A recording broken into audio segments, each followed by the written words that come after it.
Hello guys, hello guys. My name is Aman and welcome to my YouTube channel Aman Lo Knowledge. So today we will discuss economics syllabus of second semester. जिसमें आपके 5 units दे रखे हैं guys. मुझे लगता है कि आपके exam का अभी कुछ आइडिया नहीं है कि सेकंड सेमेस्टर के एग्ज़ाम कब होंगे भी या नहीं होंगे, पर हमें जो अपनी प्रिपरेशन रखनी है वो ऐसी रखनी है कि जिससे आप रेडी हो जाएं कि आपके एग्ज़ाम कभी भी आ जाए तो आप उन्हें अटैम्प्ट कर सको अच्छे से.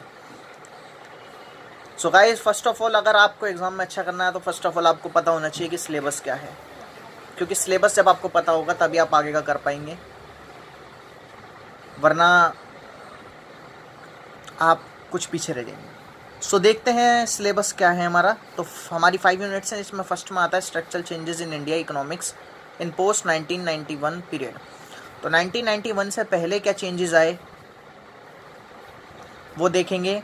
और सेकंड इसमें न्यू इकोनॉमिक पॉलिसी, जिसमें लिबरलाइजेशंस, प्राइवेटाइजेशंस एंड ग्लोबलाइजेशन, एलपीजी.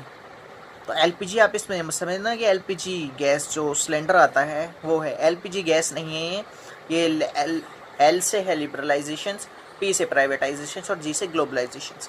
अब आ जाते हैं सेकंड उस पर.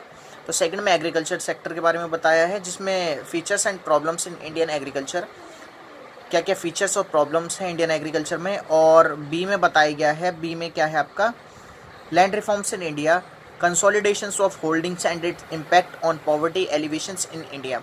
तो लैंड रिफॉर्म्स में क्या क्या चेंजेस आए हैं और कैसे पॉवर्टी बढ़ी है वो इसमें देखा जाएगा. थर्ड में इंडस्ट्रियल सेक्टर, इंडस्ट्रियल पॉलिसी देखी जाएगी इन इंडिया सिंस 1948. जब से 1948 1947 के बाद जो इंडस्ट्रियल पॉलिसी लाई गई उसमें क्या क्या चेंजेस आए, क्या क्या इकोनॉमिक प्रॉब्लम्स आई.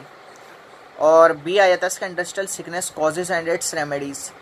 एंड इसका सी आ जाता है industrial relations and trade यूनानिज्म.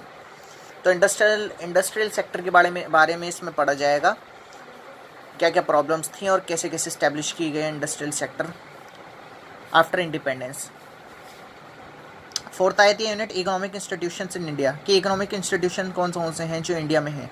Single proprietorships, partnership, trust and cooperative societies, multinational corporations. Fifth unit आ जाती है गाइस हमारी foreign trade investment. Foreign trade policy क्या होती है, मेजर प्रॉब्लम्स क्या हैं इंडिया की, और फॉरेन इन्वेस्टमेंट क्या होती हैं. तो गाइस ये हमें देखने को मिलेगा इसमें, और मैं इसमें काफ़ी आगे वीडियोस बनाऊंगा. एग्ज़ाम्स आपके पहले ही मैं इसे कंप्लीट कर दूंगा कि लिबरलाइजेशन, न्यू इकोनॉमिक पॉलिसी बता दूंगा आपको, एग्रीकल्चर सेक्टर में क्या क्या प्रॉब्लम्स रही, क्या क्या फ़ीचर्स हैं इसके, ये सब आपको पता चल जाएगा. और आई होप आप प्रैक्टिस कर रहे होंगे, आप रिवीजन कर रहे होंगे, जो आपकी क्लासेस चल रही होंगी. आई थिंक आपकी ऑनलाइन क्लासेस चल रही हैं. तो ऑनलाइन क्लासेस आपके लिए बहुत बेनिफिट हैं, बहुत बेनिफिशियल हैं, बिकॉज आप